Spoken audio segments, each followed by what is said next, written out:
Halo teman-teman, kita akan masuk ke bab 7 yang berjudul Identifikasi Momen-Momen Kecil. Pendekatan Kaizen terhadap kehidupan membutuhkan langkah yang lebih lambat dan apresiasi terhadap momen-momen kecil. Teknik yang menyenangkan ini dapat menghasilkan terobosan kreatif dan memperkuat hubungan, dan memberi Anda dorongan setiap hari menuju keunggulan. Salah satu contoh Kaizen yang mengejutkan saya diilustrasikan dalam buku Plugs and Peoples oleh William McNeill. McNeill membuat kasus dramatis bahwa wabah berperan lebih banyak atas perubahan sejarah manusia dibandingkan faktor tunggal lainnya, meskipun mereka diabaikan dalam pelajaran sejarah. Tetapi yang lebih penting adalah di dalam buku itu terdapat beberapa paragraf pendek yang mengungkapkan tentang bagaimana wabah itu disembuhkan. Saya berpikir, sama seperti halnya Anda, bahwa cara untuk menyembuhkan suatu penyakit adalah dengan berfokus pada orang-orang yang menderita penyakit itu, mengarahkan mereka pada teknologi apapun yang kita miliki atau dapat kita temukan untuk kemudian akhirnya menemukan obatnya. Kenyataannya adalah bahwa banyak malapetaka disembuhkan dengan proses yang sangat berbeda. Penyakit cacar misalnya, yang merupakan salah satu pembunuh terbesar sepanjang masa, disembuhkan oleh seorang dokter Inggris, Edward Jenner, yang mana dia memperhatikan bahwa sekelompok wanita, semua bekerja sebagai pemerah susu, tidak terkena cacar. Pada awalnya tidak ada yang peduli dengan temuannya. Orang-orang telah mengetahui kebetulan ini selama bertahun-tahun. Tetapi mereka memiliki hal-hal besar lainnya untuk dikhawatirkan. Namun, apresiasi Jenner terhadap fakta umum ini membawanya ke penemuan revolusioner. Dengan cemerlang, Jenner menduga bahwa pemerah susu ini sebelumnya sudah sakit cacar sapi. Bahaya dari pekerjaan yang mereka lakukan. Dan paparan mereka memberi mereka apa yang sekarang kita sebut dengan kekebalan terhadap penyakit cacar, yang sangat mirip dengan cacar sapi. Teori ini mengarahkannya untuk menyempurnakan teknik vaksinasi. Penyakit lain, termasuk kolera dan malaria, disembuhkan dengan cara yang sama, yaitu dengan melihat siapa yang tidak terkena penyakit dan mencoba mencari tahu kenapa. Kisah Jenner menantang kepercayaan populer bahwa perubahan dan kemajuan muncul dari kilasan wawasan seketika. Seorang filsuf, ilmuwan atau seniman duduk sendirian di lotengnya, berpikir dengan keras sampai akhirnya mereka mendapatkan inspirasi. Tetapi banyak momen-momen kemajuan besar yang muncul dari memperhatikan hal-hal kecil yang terjadi sehari-hari. Saya berbicara tentang saat-saat yang mungkin tampak biasa-biasa saja atau bahkan melelahkan, tetapi sebenarnya menyimpan benih-benih perubahan penting. Memperhatikan momen-momen sederhana mungkin terdengar sebagai sesuatu yang mudah, tetapi dibutuhkan penghargaan, imajinasi, dan rasa ingin tahu. Berikut adalah beberapa contoh bagaimana momen-momen sederhana telah menghasilkan keunggulan, bahkan revolusi dalam bisnis. 1. Seorang pramugari Amerika Airlines memperhatikan bahwa banyak penumpangnya tidak memakan buah zaitun dalam salad mereka. Dia pikir pengamatan ini mungkin berguna dan kemudian meneruskan hasil pengamatan ini ke rantai komando. Akhirnya diketahui bahwa maskapai tersebut harus membayar pemasok untuk salad yang mereka pesan berdasarkan jumlah item yang ada di dalam salad tersebut. Biaya untuk satu porsi salad berisi 1 hingga 4 macam makanan lebih murah dibandingkan dengan salad isi 5 hingga 8 macam. Dan ternyata buah zaitun yang tidak dimakan adalah jenis kelima yang ada di dalam porsi salad American Airlines. Ketika maskapai itu menghilangkan buah zaitun dan beralih ke porsi salad yang berisi hanya 4 macam, mereka menghemat $500.000 setiap tahunnya. 2. Presiden perusahaan 3M pernah melihat sepucuk surat dari pelanggan yang meminta sampel dari pasir mineral yang digunakan oleh perusahaan dalam amplasnya. Sang presiden, William McKnight, penasaran dengan permintaan aneh ini dan menghubungi sang pelanggan untuk mengetahui lebih lanjut. Informasi dan kolaborasi yang dihasilkan menghasilkan amplas tahan air dan produk lain yang membantu menjadikan 3M sebagai organisasi kelas dunia. 3. Pada tahun 1892, Presiden American Express, J.C. Fargo, sedang melakukan perjalanan ke Eropa dengan membawa letter of credit sehingga dia bisa mendapatkan uang tunai tambahan jika dia membutuhkannya. Pada saat itu, surat berharga semacam itu adalah satu-satunya cara untuk mendapatkan uang tunai saat bepergian, tetapi efektivitasnya terbatas. Fargo kemudian menjelaskan, ketika saya tidak bisa menggunakan surat itu, maka mereka sama saja seperti kertas pembungkus yang basah. Jika Presiden American Express saja mengalami masalah seperti itu, bayangkan apa yang akan dihadapi oleh para pelancong biasa. Ada yang harus diubah mengenai hal ini. Apa yang kemudian diciptakannya dari pengalaman ketidaknyamanannya adalah cek perjalanan, nenek moyang dari kartu kredit yang sekarang kita gunakan secara universal. 4. Seorang insinyur dari Swiss bernama George de Mestral sedang berjalan-jalan dengan anjingnya ketika dia melihat duri menempel pada bulu anjing dan juga pada pakaiannya sendiri. Alih-alih membuatnya kesal, duri-duri kecil yang gigih itu malah membangkitkan rasa ingin tahunya. Perhatiannya pada momen sehari-hari ini membawanya untuk menciptakan Velcro, sebuah produk perekat yang mempunyai fungsi untuk merekatkan antara kain dengan kain yang sering Anda temui. 5. Dave Gold, pemilik toko minuman keras, memberikan perhatian lebih pada efek yang sudah umum diketahui oleh para pengecer. Setiap kali saya memberi tanda 99 sen pada barang apapun, barang itu akan terjual habis hanya dalam waktu singkat. Saya menyadari bahwa itu adalah angka yang ajaib. Saya pikir alangkah menyenangkannya jika memiliki toko dengan produk yang berkualitas dan semuanya seharga 99 sen.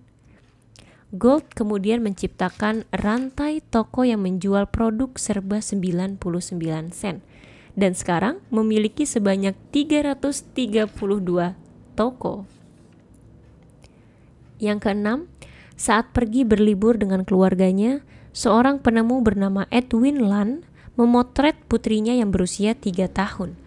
Dia berharap untuk melihat hasil potretnya saat itu juga. Alih-alih menepis ketidaksabarannya sebagai hal yang kekanak-kanakan dan hal yang tidak realistis, Land melihat sebuah kemungkinan. 5 tahun kemudian, kamera instan pertama pun ditemukan. Apa yang menghalangi Anda untuk melihat kemungkinan kreatif dalam buah zaitun, pasir mineral, dan keluhan seorang anak? Bahkan jika Anda tidak tertarik menggunakan Kaizen untuk memulai bisnis jutaan dolar, momen-momen sederhana dapat membantu Anda mengatasi hambatan mental. Ambil contoh George, seorang perwira polisi yang membenci pekerjaannya tetapi tidak bisa memikirkan karir lain yang lebih cocok. Saya memintanya untuk menemukan satu momen setiap hari ketika dia menikmati pekerjaannya sebagai polisi. Saat dia menuliskan momen-momen sederhana ini, dia melihat sebuah pola. Dia merasa paling puas ketika dia berbicara dengan tahanan di mobil patroli, menanyakan masalah mereka dan memberi mereka nasihat. Dia bahkan senang untuk kembali ke penjara setelah tahanan itu dimasukkan ke dalam sel, hanya untuk melanjutkan percakapan. Tidak butuh waktu lama lagi bagi George untuk melihat apa yang selama ini sebenarnya sudah ada di depan mata. Dia ingin menjadi seorang konselor. Sekarang, George mengambil kursus psikologi di malam hari. Dan sekarang pekerjaannya sebagai polisi menjadi lebih menarik karena dia melihat bahwa dia sedang mengumpulkan pengalaman baru untuk membangun karir barunya. Saat Anda menerapkan rencana untuk melakukan perubahan tetapi merasa bosan, gelisah, dan buntu, carilah momen-momen kesenangan yang tersembunyi.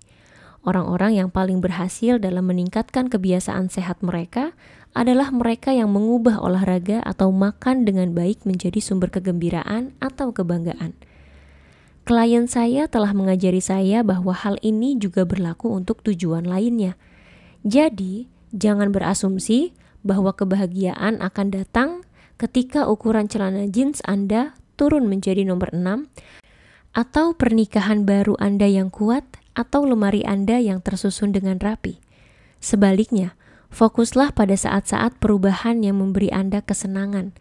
Saya tahu hal ini kedengarannya sulit, tetapi kebanyakan orang dapat menemukan setidaknya satu momen yang mereka nikmati. Dalam perjalanan saya hari ini, saya ingat betapa cantiknya lingkungan tempat saya tinggal, kata orang-orang. Atau, saya sedang makan apel hari ini dan teringat saat-saat ketika saya bekerja di kebun paman saya. Saya sangat menikmati musim panas itu. Igor Stravinsky berkata, pencipta sejati dapat dikenali dari kemampuannya untuk selalu menemukan sesuatu tentang dirinya, dalam hal yang paling umum dan paling sederhana, hal-hal yang patut diperhatikan. Teknik Kaizen menumbuhkan kesadaran akan momen sederhana. Dibutuhkan rasa ingin tahu dan pikiran yang terbuka untuk melihat apa yang bisa dilakukan oleh momen-momen sederhana.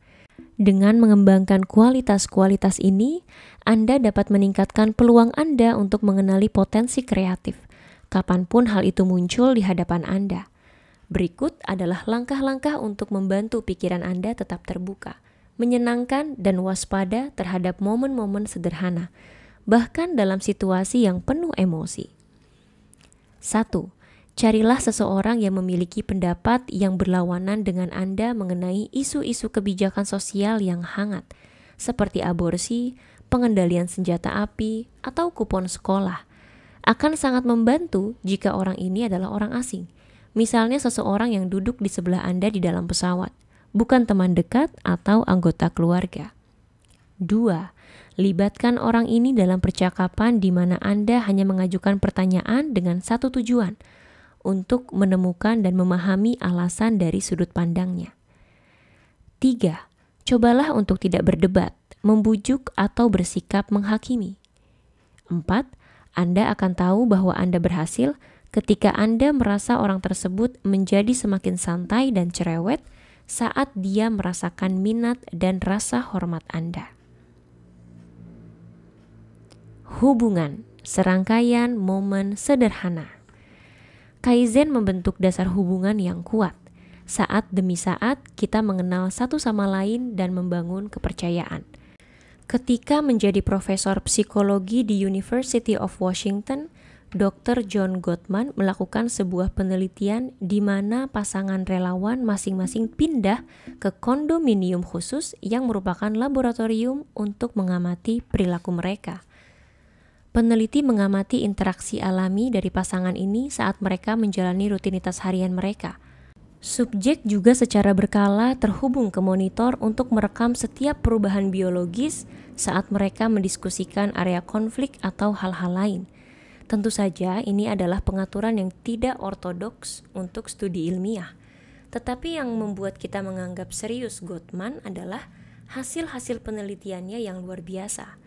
Dengan pengukuran ini, dia mampu memprediksi dengan akurasi 93% apakah pasangan tersebut akan menikah dengan bahagia atau sengsara, atau bahkan bercerai dalam 4 tahun. Salah satu temuan utama penelitian ini adalah bahwa dalam sebuah hubungan yang sukses, perhatian positif lebih besar dibandingkan yang negatif dalam satu hari dengan faktor 5:1. Perhatian positif ini bukan tentang tindakan dramatis seperti mengadakan pesta ulang tahun yang berlebihan atau membeli rumah impian, melainkan mengambil bentuk gerakan sederhana, seperti 1.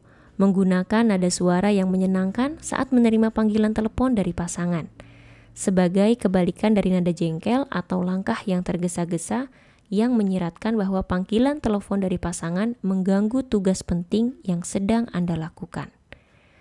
2. Menanyakan tentang janji dengan dokter gigi atau detail lain dari kegiatan yang dijalani orang lain pada hari itu. 3. Meletakkan sejenak remote control, koran, atau telepon ketika pasangan berjalan ke arah Anda. 4. Tiba di rumah tepat waktu sesuai yang dijanjikan, atau setidaknya memberi kabar jika akan pulang terlambat.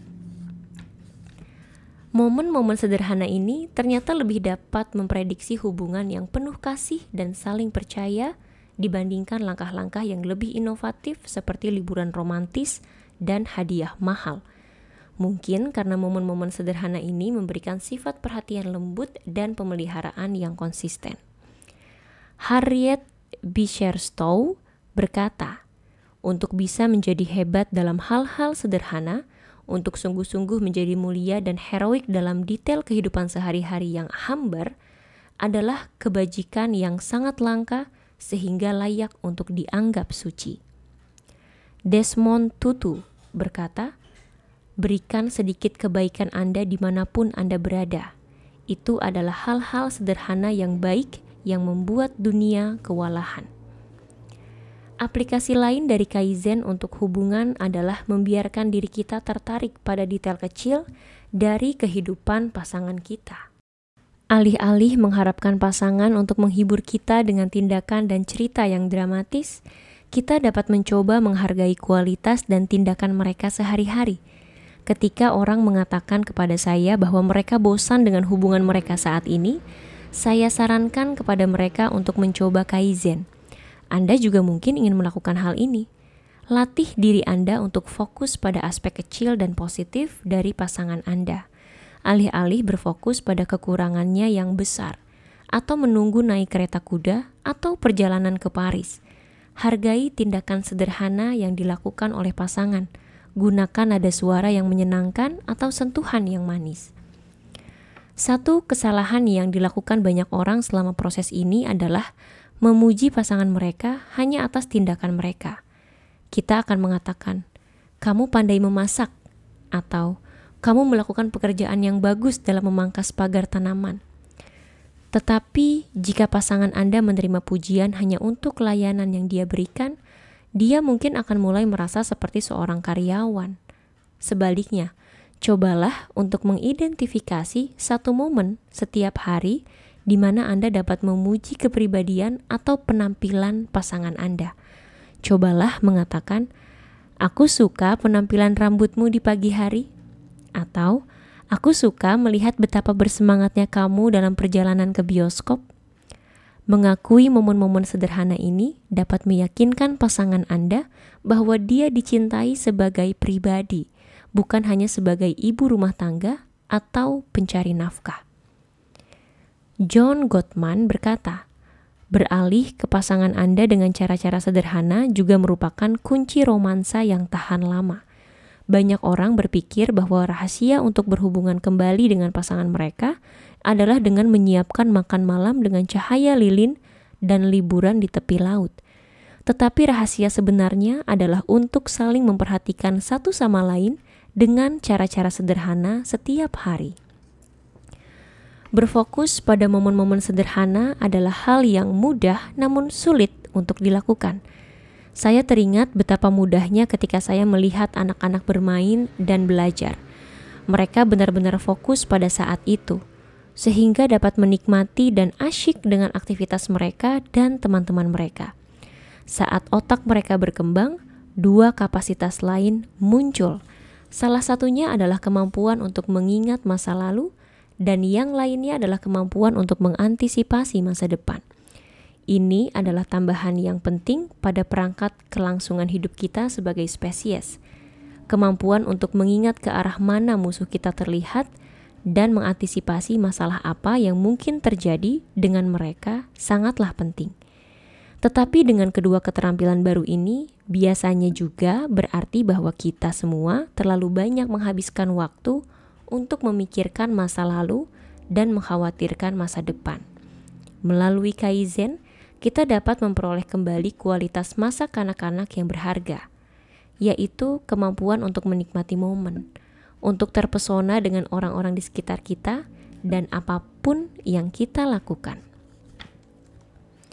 Tip Kaizen, sebagian besar dari kita menghabiskan begitu banyak waktu untuk memikirkan masa lalu atau mengantisipasi masa depan, sehingga kita melewatkan momen-momen kecil.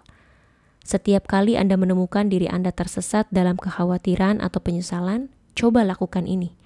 Tanyakan pada diri Anda sendiri, Apakah saya perlu belajar untuk mengubah apapun berdasarkan kekhawatiran atau penyesalan saya ini? Jika jawabannya ya, maka ambillah langkah menuju perubahan itu. Jika perubahannya tidak, dan seringkali demikian, pindai ruangan untuk mencari objek atau orang yang memberi Anda rasa senang yang paling kuat. Fokuskan pikiran Anda pada hal ini selama 30 detik. Proses ini melatih otak Anda untuk menikmati hidup. Ini adalah akhir dari bab 7 yang berjudul Identifikasi Momen-Momen Kecil. Selanjutnya kita akan masuk ke bab 8 yang berjudul Kaizen untuk Selamanya. Dan akan ditambah ucapan terima kasih dan biografi singkat dari penulis. Sampai jumpa di bab 8.